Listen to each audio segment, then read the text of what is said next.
madrugada te buscaré. Dios, Dios mío eres tú. De madrugada te buscaré. Mi alma tiene sed de ti y mi carne te anhela. En tierra seca y árida donde aguas no hay.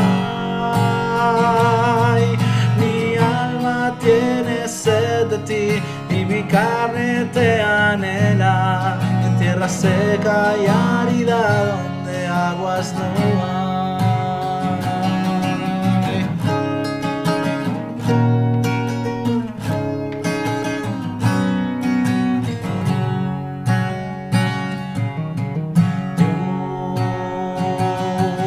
Dios mío eres tú. De madrugada te buscaré.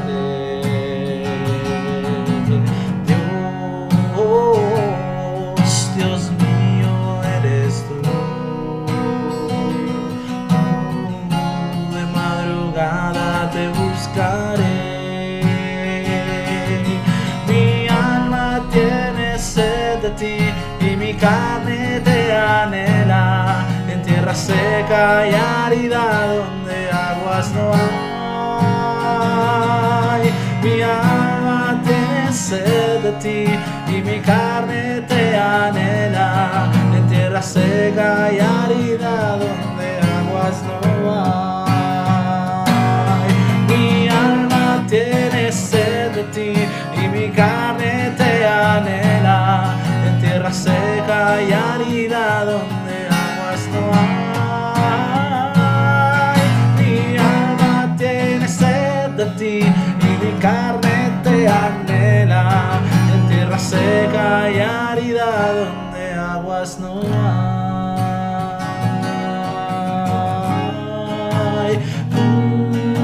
No.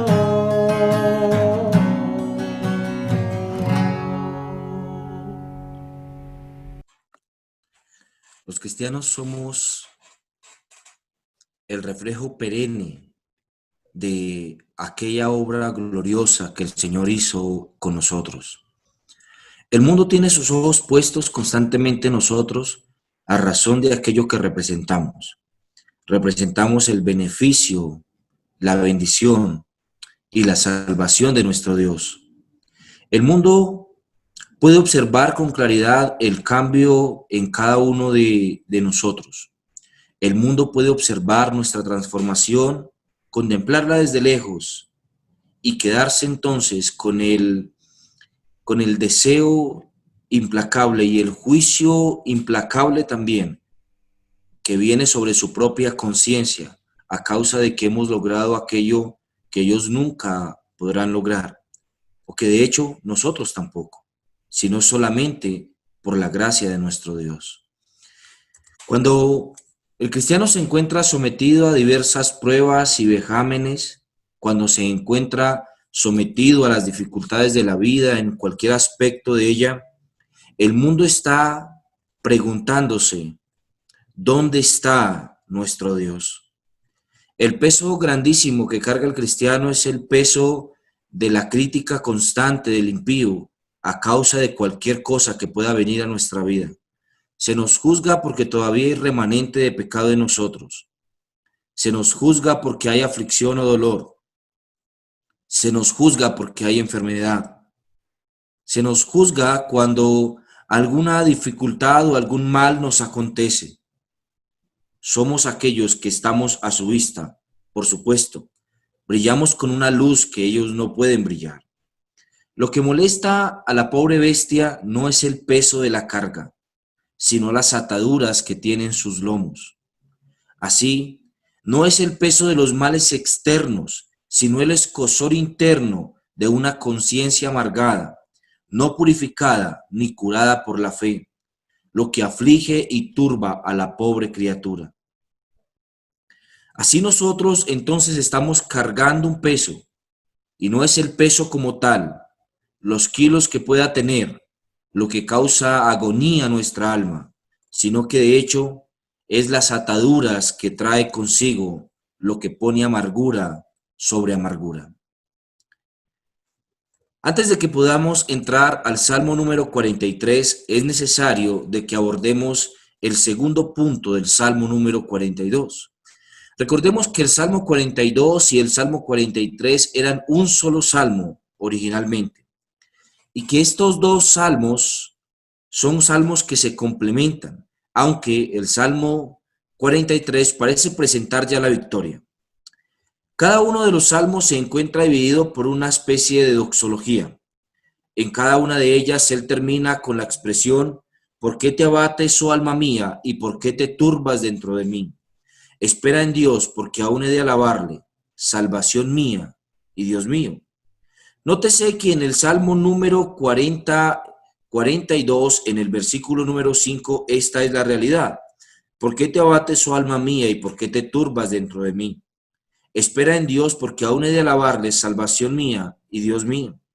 Es la especie de coro que está llevando el Salmo. Pero dicho esto, los primeros 5 versículos han sido abordados, además de la introducción del Salmo 42, que nos representa el comienzo de un nuevo himnario, el segundo himnario del libro de los Salmos. Ahora, a partir del versículo 6 hasta el versículo 11, el salmista está interesado en no solamente recordarle a su propia alma, sino recordarse a sí mismo la maravilla y el gozo que se siente estar en el monte del Señor. Hay algo distinto acá, y de hecho también distintivo. El autor no se encuentra, o los autores no se encuentran en el monte de Sión. Recordemos que muy probablemente este es el tiempo en el que ellos fueron divididos. El reino se dividió en dos. Y en esa división del reino, la tribu de Leví tuvo que habitar en la parte norte del pueblo o del antiguo reino de Israel, mientras que la tribu de Judá, representado por la tribu de Judá, estuvo en la parte sur. Posiblemente el autor está refiriéndose a una región montañosa que se encuentra en la región del monte de Hermón. Por eso él dice: me acordaré, por tanto, desde la tierra del Jordán y de los hermonitas. Este se refiere a un monte que está en Mizar, en un pico, es una cumbre. Posiblemente desde esta cumbre podía vislumbrarse el monte de Sión, aunque fuera a lo lejos. Y esto, por supuesto, traería mucha más agonía al alma del autor que cualquier otra, que estar lejos sin divisarlo. Es como ver las cosas de lejos, pero no poder palparlas, no poder tocarlas, no poder degustarlas. Jeroboam primero había prohibido que el pueblo de Israel, el reino del norte, se dirigiera hacia el reino del sur, porque eso tendría grandes repercusiones en su economía, en la economía de la nación. Si el reino del norte, es decir, las 10 tribus que quedaron con Jeroboam primero, se dirigieran hacia el reino del sur, que había quedado con la capital de Jerusalén, a sacrificar en Jerusalén y a llevar las ofrendas a Jerusalén, entonces el reino se vería grandemente afectado en su economía. Sería enriquecer al reino del sur, y eso es algo que Jeroboam primero no querría. Así que él estableció su propia religión. Él trajo estatuas e imágenes que pudieran ser adoradas. Estableció sacerdotes y estableció también templos en donde el pueblo del norte pudiese adorar a un Dios distinto. Ahora, la adoración a Yahweh o Elohim, la religión yahwedista, la religión al Dios del pacto, a nuestro Dios, habría de quedar olvidada en la parte del norte. Y mayormente eso fue así.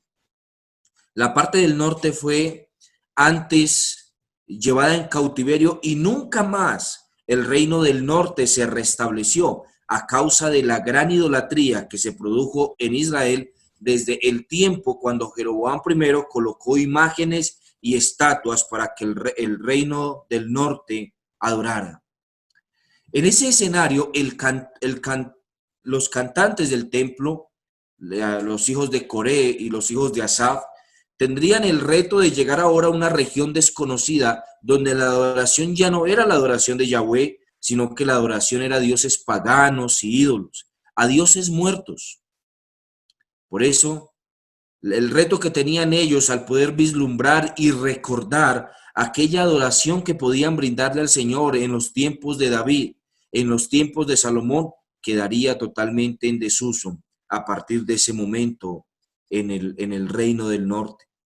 ¿Cuánta agonía debería representar eso? Para ti y para mí, debería estar representando una agonía profunda el no poder cantar al Señor con el resto de la congregación. Y eso debería traer un recuerdo que afligiera tanto nuestra alma que fuese como una flecha enterrada en ella.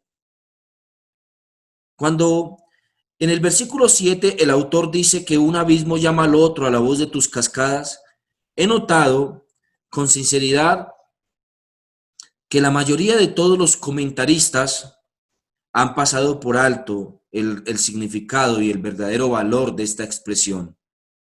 Muchos afirman que un abismo a otro abismo se refiere a que una bendición a otra bendición, que un abismo a otro abismo se refiere a una revelación de Dios tras otra revelación, y han perdido de manera leve la noción de lo que él está diciendo. Es un contexto de dolor. El contexto del dolor de recordar la adoración que antes se tenía y ahora no podía tenerse. El dolor de sentir que está lejos de Dios. Este es uno de esos salmos peregrinos. ¿Lo recuerda? Los salmos peregrinos son salmos que se entonaban cuando las personas saldrían desde las diferentes locaciones del Reino Unido de Israel y llegaría hasta Jerusalén.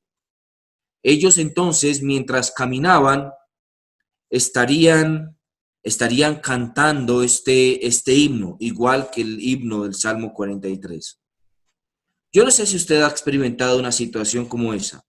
Nosotros no somos peregrinos, pero lo más parecido que pude ver a eso fue en mi tiempo pagano, cuando no había descargado mi corazón en el Dios vivo, sino que creía, o al menos iba junto con el mundo a la adoración a los ídolos. Soy de un pueblo. Y en mi pueblo no hay ningún tipo de catedral que pueda unir a los católicos. Así que hay una especie de peregrinación en las horas de la noche, el tercer jueves de mayo, cada año. La gente camina desde un municipio hasta otro municipio. Son cerca de 4 horas de caminar por una vía pavimentada, pero es una cumbre que se encuentra empinada. La gente suele llevar comida para el camino y muchas personas se ven caminando en esta trayectoria, en este peregrinaje. Es lo más parecido que nosotros podemos encontrar a lo que hacía el pueblo de Israel. El pueblo de Israel saldría un día especificado para poder llegar a Jerusalén a celebrar las fiestas o la Pascua o la fiesta de las semanas. Y ellos irían caminando y a medida que iban caminando se iban formando pequeños grupos, multitudes, que iban cantando este himno o estos himnos, los himnos de peregrinación, que normalmente se les conoce así a los salmos entre el 42 y el 49. Y ellos irían cantando esto. El recuerdo ahora del escritor del Salmo es que esto ya no ocurrirá. Ellos ahora tendrán que conformarse con mirar desde lejos, desde la tierra del Jordán y desde el monte de Hermón y desde el monte de Mizar o desde la punta de Mizar. Ellos tendrían que ver al monte de Sión a lo lejos. Esto es algo profundamente doloroso para el salmista. Cuando tú disfrutas algo, te duele profundamente. Hoy en día, ninguna persona que no disfrute venir a la casa del Señor los días domingos sentirá ningún dolor por no poder congregarse, pero aquellos que lo disfrutan sentirán profunda agonía en su alma. Y esta es la realidad del salmista. Él está sintiendo dolor en su corazón. Así que cuando él afirma que un abismo llama al otro a la voz de tus cascadas, tus ondas y tus olas han pasado sobre mí, está refiriéndose a un dolor tras otro dolor, una prueba tras otra prueba, un abismo tras otro abismo. La palabra abismo, que es utilizada acá, parece que está haciendo referencia a un océano profundo, algo profundo, el fondo del océano. El fondo del océano o un fondo tras otro fondo, un abismo, una especie de profundidad tras otra profundidad, llama, dice él, que llama a otro, a la voz de tus cascadas. Un problema tras otro problema, una agonía tras otra agonía, un dolor tras otro dolor. Y ahora, ¿cómo podemos comprobar que realmente se refiere a eso? Bueno, por la siguiente parte del versículo dice, todas tus ondas y tus olas han pasado sobre mí. Todas tus ondas y tus olas han pasado sobre mí. ¿Le recuerda eso a alguien? ¿Quién habría pensado que Jonás se hallaba en el mar? Cuando él se hallaba en el mar, en el versículo 3 de Jonás, que él predicaría en Nínive. ¿Quién habría pensado que Nabucodonosor, cuando se hallaba Nabucodonosor en el bosque, él volvería para reinar Babilonia? ¿Quién habría pensado que Josué fue vendido por sus hermanos cuando estos volvieron para ser sus siervos? ¿Quién habría pensado que Job se rascaba sus llagas sentado sobre la ceniza de la basura? Sus casas consumidas por el fuego, sus ganados robados y sus hijos muertos, que él volvería a ser mucho más rico de lo que algún día fue. Así son las acciones de la misericordia divina, que hacen a los rectos exclamar cantando, el Señor ha triunfado gozosamente. Escucha lo que dice Éxodo en el capítulo 15, en el versículo 21. Y María les respondía, cantad a Jehová, porque en extremo se ha engrandecido, ha echado en el mar al caballo y al jinete. Esta afirmación del salmista es la afirmación de una agonía tras otra agonía, pero no significa que la agonía va a permanecer para siempre. Escuche lo que él dice en el verso 8. Pero de día mandará Jehová su misericordia, y de noche su cántico estará conmigo, y mi oración al Dios de mi vida. ¿Hace usted eso ocasionalmente en los momentos de prueba y aflicción? ¿Le dice usted a su propia alma que las cosas estarán mejor?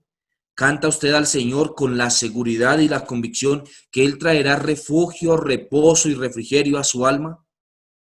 La mayoría de personas no. Y se enfrascan mucho más en sus problemas y mucho más se ahogan en ellos. Pero el ejemplo del salmista es contrario. A pesar de que tus ondas y tus olas han pasado sobre mí, de día yo veré tu salvación, de día yo veré tu rescate, de día lo haré. Y ahora, esta última parte de este salmo es preciosa. No quiero que tú la pases por alto. Tal vez lo único que deberíamos hacer es leerla y recordar la expresión que está en ella. Diré a Dios, roca mía, ¿por qué te has olvidado de mí? ¿Por qué andaré yo enlutado por la opresión del enemigo? ¿Se acerca usted a Dios de esa manera? Diciéndole, roca mía, ¿por qué te has olvidado de mí?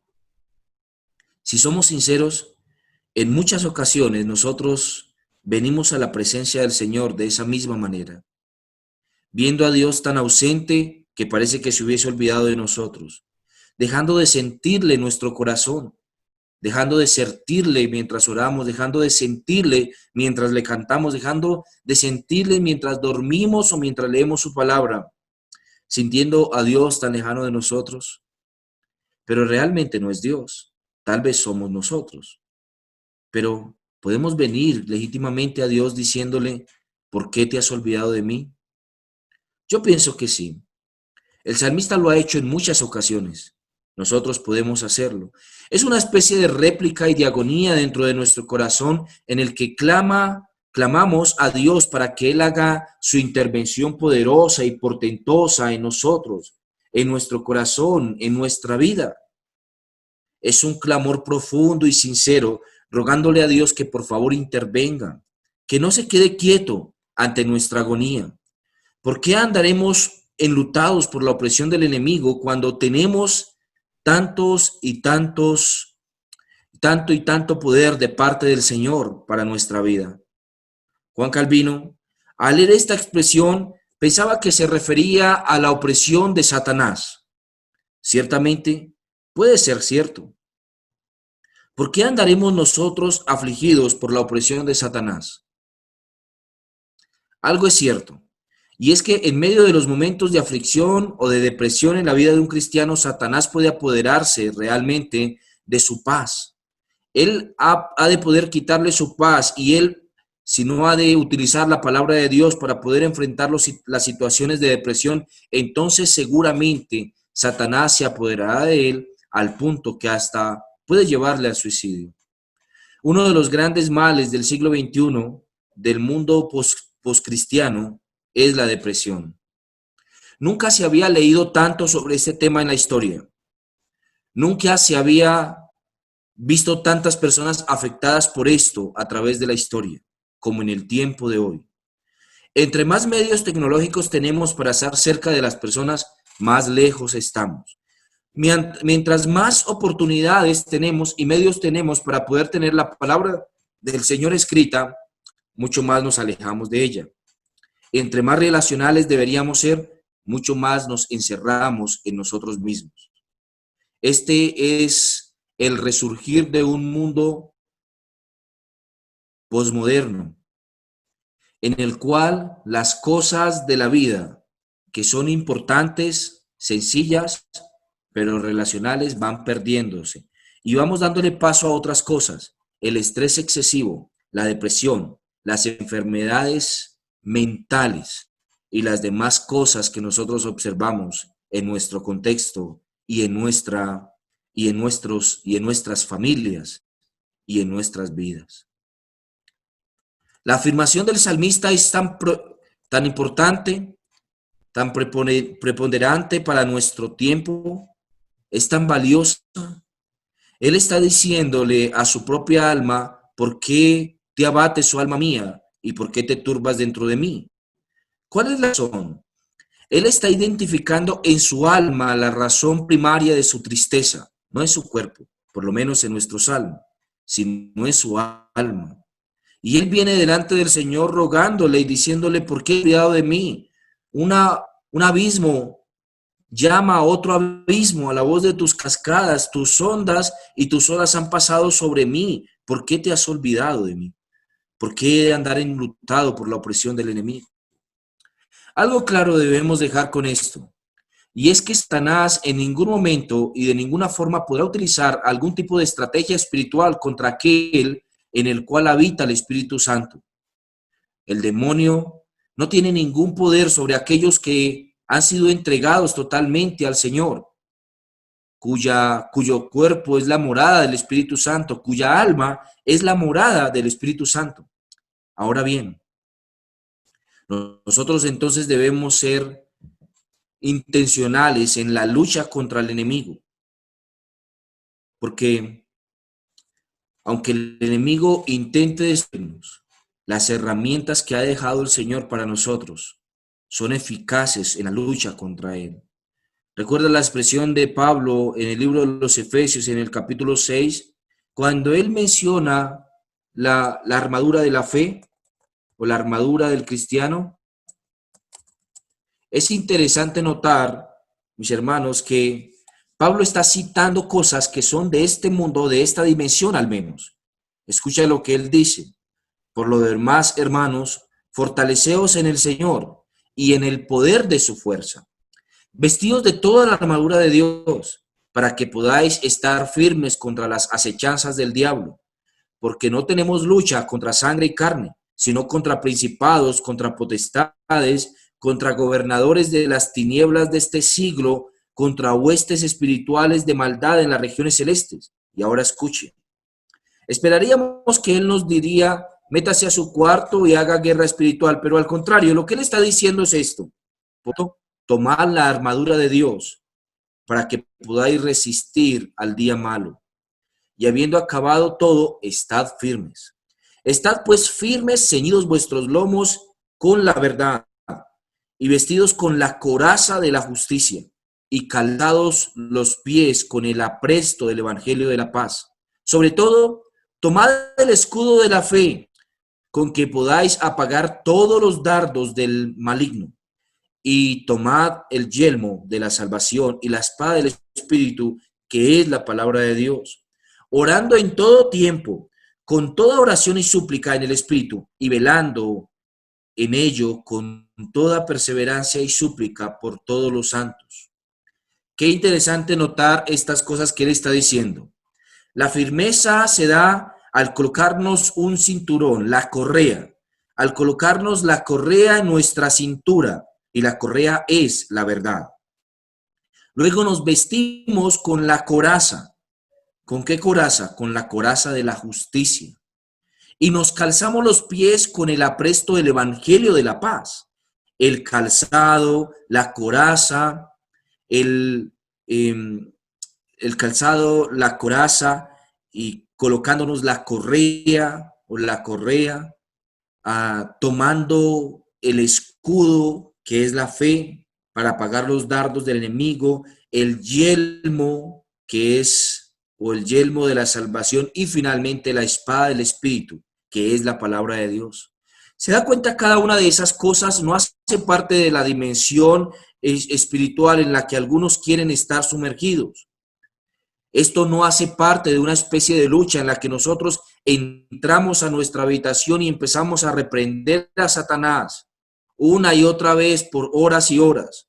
Judas es totalmente contrario a dicha práctica y dice que los tales blasfeman de las potestades superiores, lo que ni siquiera el arcángel Miguel pudo hacer. Quieren adentrarse en una dimensión que no les compete. Pedro nuevamente repite lo mismo en la segunda carta de Pedro, en el capítulo 2, casi de forma literal. Nosotros no podemos ver o dimensionar la dimensión, valga la redundancia, de los ángeles o de los demonios, pero nosotros podemos luchar contra ellos tomando las herramientas que en esta dimensión poseemos. Lo que se nos dice entonces por parte del salmista es que el enemigo lo ha oprimido y él no debe o no tiene por qué estar oprimido. ¿Por qué estaremos oprimidos por el enemigo? ¿Por qué estaremos en una condición como esa? ¿Por qué tendremos que andar deprimidos, enlutados? Porque el enemigo nos oprime, sabiendo que tenemos a aquel que ha vencido incluso la muerte. Para una persona que se encuentre en una situación como esta, vale la pena recordarle grandes promesas de la palabra, y ella misma debería ir constantemente a la palabra a ver la grandeza de aquel que ha triunfado, el victorioso.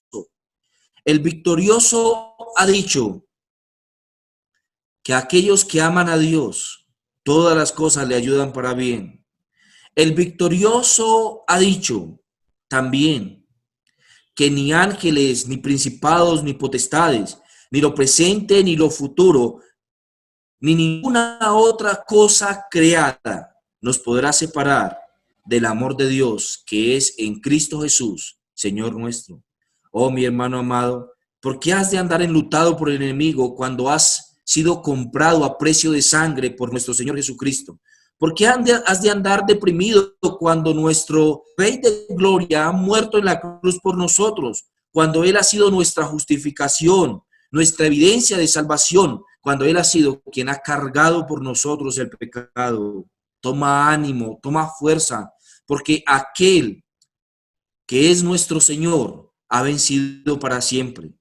El autor de Hebreos hace el llamado diciendo, dejen ya de estar sus rodillas paralizadas, sus pies temblorosos. Ahora pertenecemos a un nuevo y mejor pacto, al pacto en la sangre de nuestro Señor Jesucristo, en el que todo aquel que tiene fe tiene acceso al trono de la gloria. Y como dice el autor, y hallará gracia para el oportuno socorro. Ahora, nuevamente, él se refiere a lo mismo.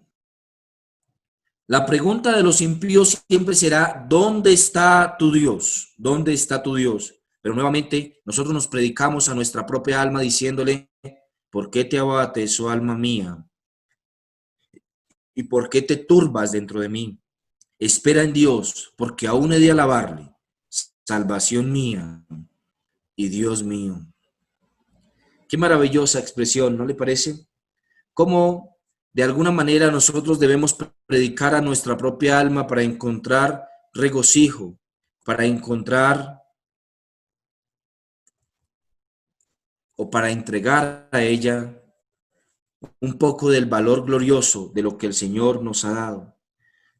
Así nosotros debemos entonces acercarnos a nuestro Dios, al Dios de gloria con seguridad y decirle a nuestra propia alma, ¿por qué te abates, oh alma mía? ¿Y por qué te turbas dentro de mí? Espera en Dios, porque aún he de alabarle, salvación mía y Dios mío. Ahora, permítame entonces que yo pueda leer el Salmo 43 y concluya la última expresión de nuestro Salmo. Recordemos, el Salmo 42 y 43 aparentemente son un solo salmo. Algo lo demuestra, y es que el único salmo del libro 2 de los salmos o del segundo himnario que no tiene título es el Salmo 43. Además de eso, la conclusión de ¿por qué te abates, oh alma mía? Se encuentra tanto en el Salmo 42 como en el Salmo 43. El Salmo 43 entonces es el último punto y la extensión del Salmo 42. Escuche lo que dice el Salmo 43. Júzgame, oh Dios, y defiende mi causa. Líbrame de gente impía y del hombre engañoso e inicuo, porque tú eres el Dios de mi fortaleza. ¿Por qué me has desechado? ¿Por qué andaré enlutado por la opresión del enemigo? Envía tu luz y tu verdad. Estas me guiarán, me conducirán a tu santo monte y a tus moradas. Entraré al altar de Dios, al Dios de mi alegría y de mi gozo, y te alabaré con arpa, oh Dios, Dios mío. ¿Por qué te abates, oh alma mía, y por qué te turbas dentro de mí? Espera en Dios, porque aún he de alabarle, salvación mía y Dios mío. Qué gloriosa verdad, ¿no?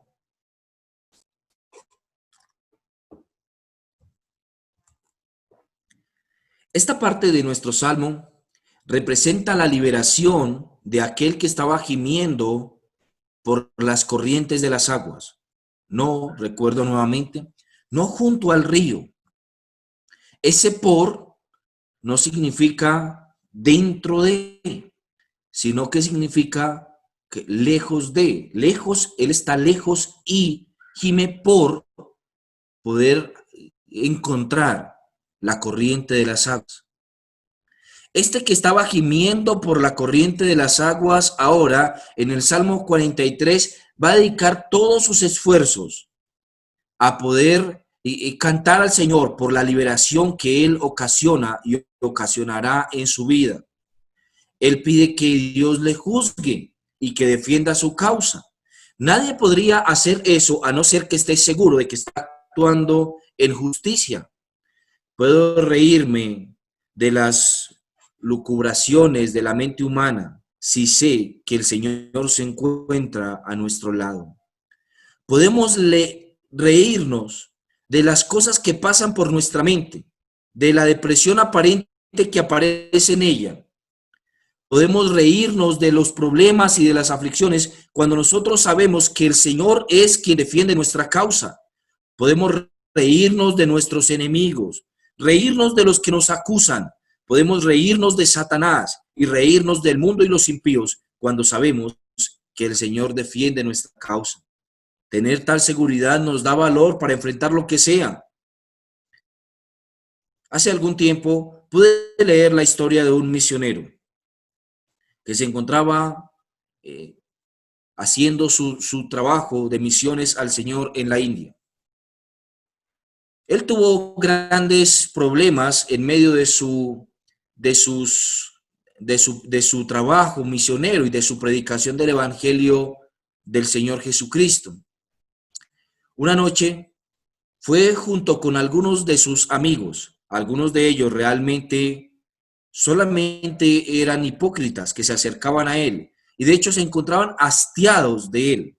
Así que mientras se encontraban departiendo un tiempo, tomaron su vaso y echaron veneno en su vaso.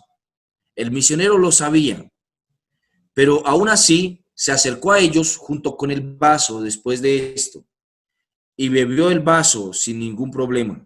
Por supuesto que nada le aconteció. Así que mientras él bebía su vaso, se burlaba de lo que ellos estaban haciendo, sabiendo que las maquinaciones del enemigo han quedado o quedan desvirtuadas y sin poder al lado de aquellos y de aquel que es quien juzga, aquel quien defiende nuestra causa. El ruego del salmista es que Dios le libre de gente impía y del hombre engañoso e inicuo. Aquí la palabra hombre en nuestro salmo es una palabra que se encuentra en singular.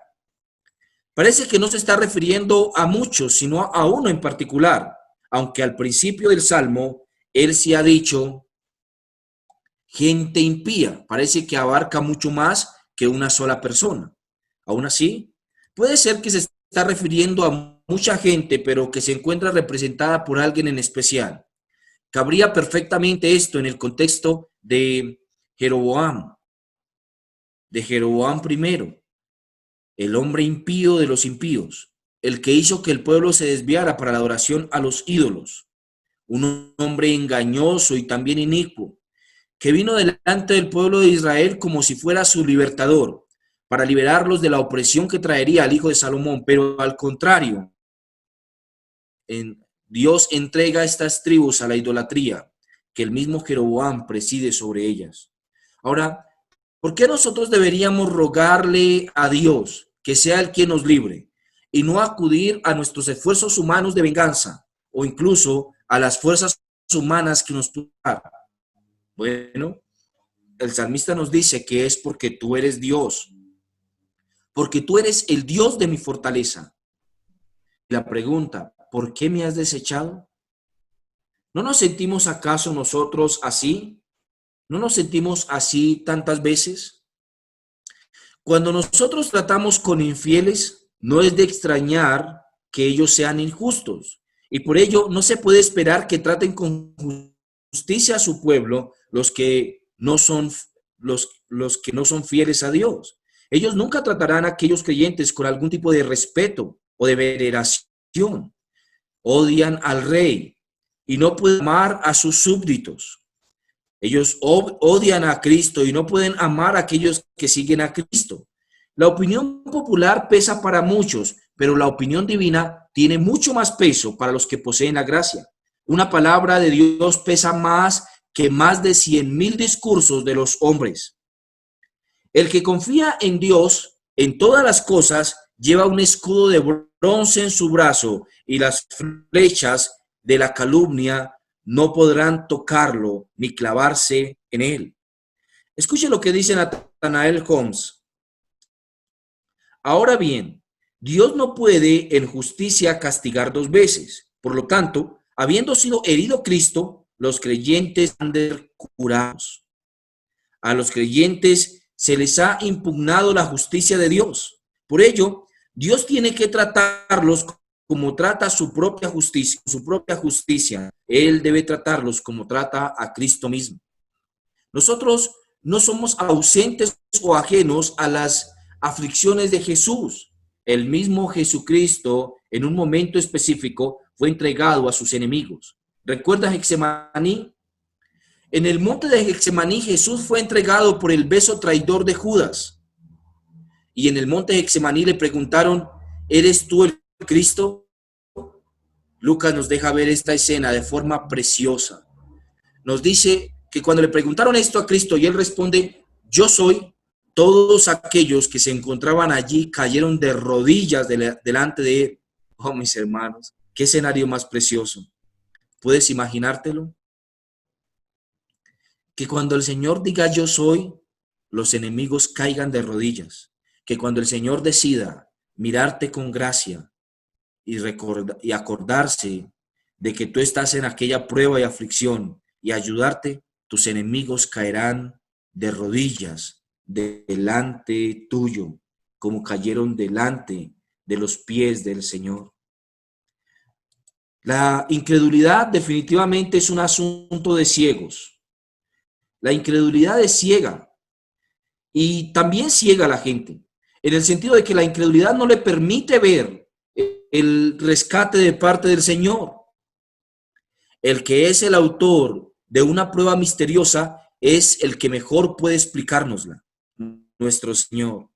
La incredulidad ciega yerra sin fallo y contempla la obra de Dios en vano. Dios es su propio intérprete y Él la explicará de modo claro en su momento. Nosotros, cuando perdemos nuestra confianza y nuestra seguridad en que Él intervendrá y nos ayudará, erramos grandemente al descargar en nuestro propio entendimiento la noción de lo que está pasando a nuestro alrededor. Mis hermanos, lo que la palabra de Dios dice es mucho más seguro que cualquier palabra de hombres. Lo que la palabra de Dios dice e interpreta es más seguro que cualquier experiencia humana. Me lamento profundamente cuando los hombres descargamos nuestra confianza en Dios en nuestras experiencias. Escucho tanta gente hablar de sueños y de visiones y descargar totalmente en esto su seguridad en las experiencias que ha tenido. Deberíamos nosotros descargar nuestra seguridad en lo que la palabra de Dios dice en vez de nuestras experiencias. Quiera Dios hacernos reflexionar en este punto como cristianos y ayudarnos a recordar que cualquier cosa, aún nuestra experiencia, cuando contradice la palabra de Dios, está alejada de ella y no es real, es vana, no debe ser creída. Ahora bien, nota que él dice que Dios envía luz. Dios es, de hecho, el que envía luz. Y de hecho, Él enviará luz a nuestra vida. Es una seguridad que nosotros debemos tener, una seguridad gloriosa, una seguridad preciosa. Él ha asegurado que Él envía luz, Dios envía luz. Porque, como dice Él en el versículo 3, envía tu luz y tu verdad. Estas me guiarán, me conducirán a tu monte y a tus moradas. Esta es la referencia al caminante que va hacia Jerusalén a encontrar la morada de Dios. Y él dice luego lo que sentirá cuando entre en ese lugar. Dice que entraré al altar de Dios, al Dios de mi alegría y gozo, y te alabaré con arpa, oh Dios, Dios mío. Qué maravillosa expresión. El día que nosotros podamos comer de la mesa del Señor, el día que podamos acercarnos a Dios, podremos ver con toda seguridad y claridad la imagen preciosa y gloriosa de aquel que es nuestro Redentor, que nos ha rescatado. Cuando nosotros comamos del Señor, será nuestra victoria. Pero el día que nosotros comamos del fruto prohibido, el día que comamos de él, ciertamente moriremos. Es decir, Dios le dijo estas palabras a Adán: el día que comas de ella, ciertamente morirás. Adán comió y en aquel mismo día quedó sometido al pecado y a la muerte. Esta fue la verdad ejecutada por el juicio de Dios. Pero surgió a la luz de las tinieblas, en medio de las tinieblas. La famosa frase, post tenebras lux. De las tinieblas resurge la luz. Los rayos de la misericordia contemplaron la nube expresa. La promesa del gran libertador fue anunciada y la fidelidad quedó alistada del lado de la gracia y pasó a ocuparse en concederla. La misericordia y la verdad se encontraron. La justicia y la paz se besaron. A partir de entonces, todas las almas humildes y confiadas las han contemplado unidas y las han hecho de su unión la base de su confianza y su gozo. La misericordia y la paz es aquella que recibimos cuando nosotros depositamos nuestra seguridad en aquel que envía la luz. Entraremos algún día a su altar y glorificaremos su nombre. De hecho, mis hermanos, debemos recordar que el Señor Jesucristo rompió el velo, rasgó el velo, y hoy podemos entrar hacia el trono de la gracia con toda seguridad. Mi hermano, ¿Por qué abatirnos dentro de nosotros? ¿Por qué turbarnos? El Señor rasgó el velo. Tenemos entrada hacia el trono celestial. ¿Por qué permitir que nuestra alma se turbe? ¿Por qué permitir que ella se nuble dentro de nosotros? Si Cristo ha rasgado el velo, ya no tenemos que esperar a que un sacerdote terrenal o un pastor nos guíe a entrar al lugar secreto del Señor. Nosotros podemos hacerlo porque el Señor rasgó el velo y nos dio entrada hasta el trono celestial. Permítame, por favor, que yo concluya con las palabras del Natar Park. Esto es lo que dice el Natar Park. Al Dios de mi alegría y de mi gozo. No era en el altar como tal que se interesaba el salmista. No creía en el paganismo de los rituales. Su alma deseaba comunión espiritual, comunión con Dios mismo en la realidad. ¿Qué son los ritos del culto a menos que el Señor esté en ellos? ¿Qué son verdaderamente sino cáscaras vacías? El lema del mundo es pájaro en mano. Dame hoy y mañana vemos. Pero la palabra de los creyentes es realmente certera. En las palabras del creyente está la seguridad total del Dios que lo ha rescatado. Mis esperanzas son mejores que las posesiones presentes. No, nosotros no decimos como el mundo, pájaro en mano, porque aunque no veamos el pájaro en nuestra mano, tenemos la seguridad de que si Dios ha dicho que lo tendremos, aunque aún no lo veamos. El mundo dice, dame hoy y veremos mañana. Nosotros podemos estar seguros que veremos mañana por lo que Dios ha dicho. Tenemos total confianza en sus palabras.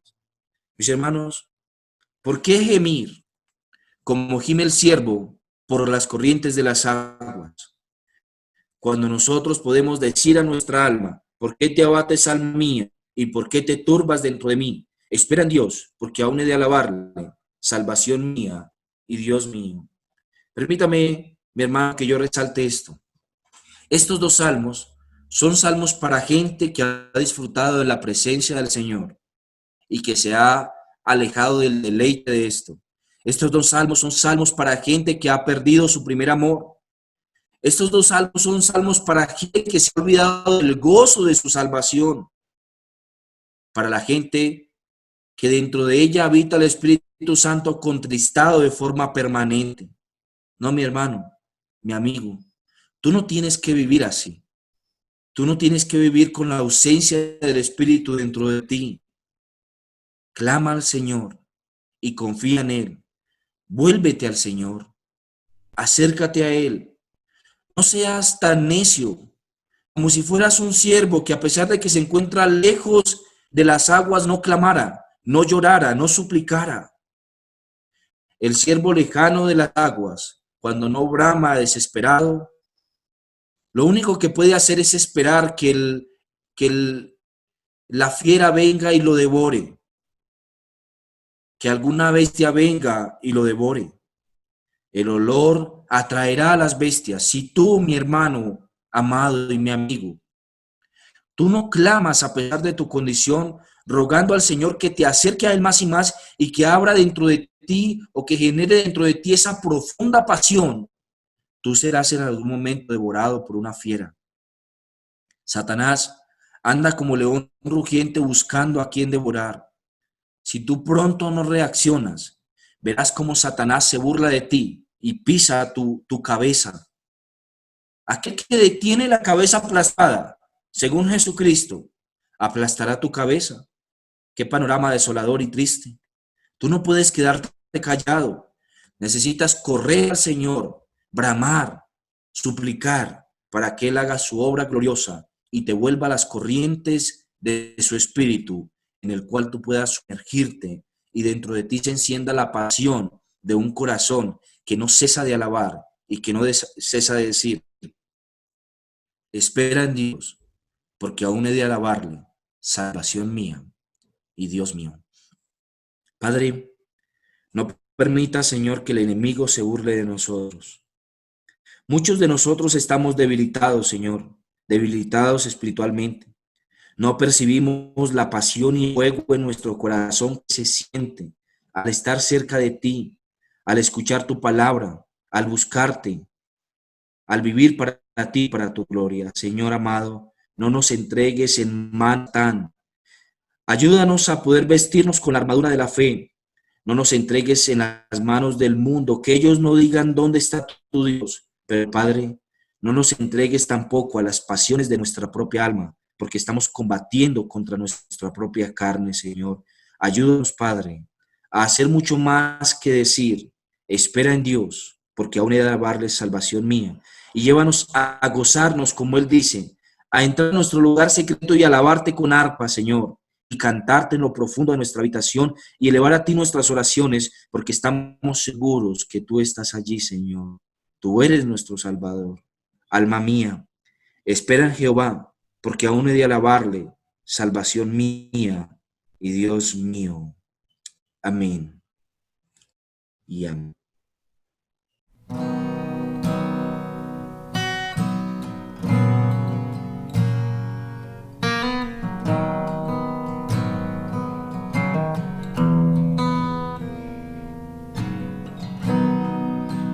Envía tu luz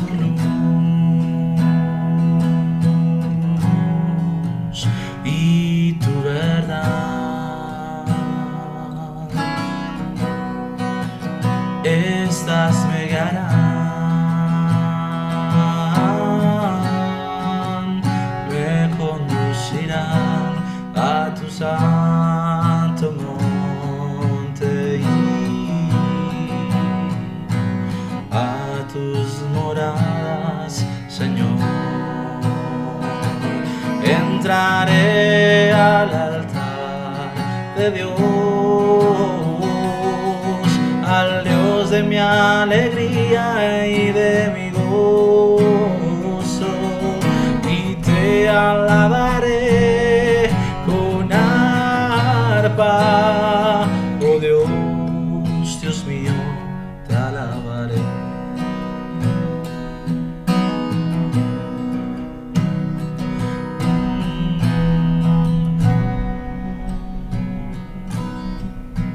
Envía tu luz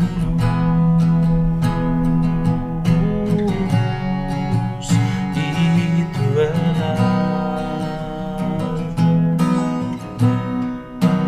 Estas me guiarán, me conducirán a tu santo monte y a tus moradas, Señor. Entraré al altar de Dios, al Dios de mi alegría y de mi gozo, y te alabaré con arpa, oh Dios, Dios mío, te alabaré. Entraré al altar de Dios, al Dios de mi alegría y de mi gozo, y te alabaré con arpa, oh Dios, Dios mío, te alabaré. Oh Dios, Dios mío, te alabaré.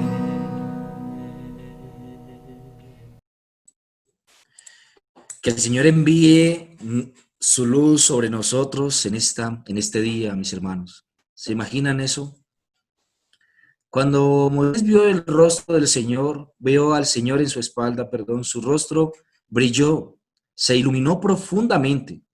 Yo creo que esto es una afirmación profética, puesto que Moisés en muchas ocasiones vio al Señor cara a cara.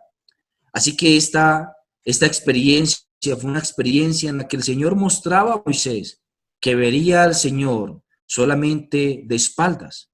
Él no le vio de frente, nosotros sí. Nosotros podemos mirar al Señor de frente, mirar hacia atrás y ver su rostro, Moisés miró hacia adelante y vio su espalda. Nosotros miramos hacia atrás y vemos su rostro. ¿Cuánto más debería brillar nuestro rostro que el rostro de Moisés? Al ser conscientes de tal gloria, de saber al crucificado, de saber aquel crucificado, que además de eso nos dejó el Espíritu Santo al Consolador y prometió que Él haría las veces de Padre. Él no nos dejaría huérfanos, Él nos guiaría a toda la verdad, pero lo más importante de sus palabras son que Él es nuestro Consolador. En Él necesitamos encontrar consuelo, mis hermanos. Levantémonos, doblemos nuestras rodillas al Señor y roguemos que su luz entre en nuestra alma y que nosotros podamos disfrutar del gozo profundo, de la pasión que se siente. Recuerda a los dos hombres que iban junto con Jesús resucitado, camino hacia Emaús. Ellos luego experimentan o dicen lo que experimentaron y dicen, ¿acaso no ardían nuestros corazones dentro de nosotros? Wow, mis hermanos, Dios nos conceda que ardan nuestros corazones en nuestro interior, de saber aquel que es nuestra victoria. Debemos tal vez predicarle a nuestra propia alma y decirle, alma mía, espera en Dios, porque aún he de alabarle, salvación mía y Dios mía. Mis hermanos, que la luz de nuestro Señor penetre hasta lo profundo de nuestro corazón y que aquel lugar donde el Espíritu Santo hizo morada sea alumbrado totalmente para que arda y nosotros seamos apasionados profundamente por aquel que es nuestro Salvador. Dios nos conceda hoy un día en el que nuestros corazones puedan arder de pasión por Él. Dios los bendiga, mis hermanos. Chao, chao.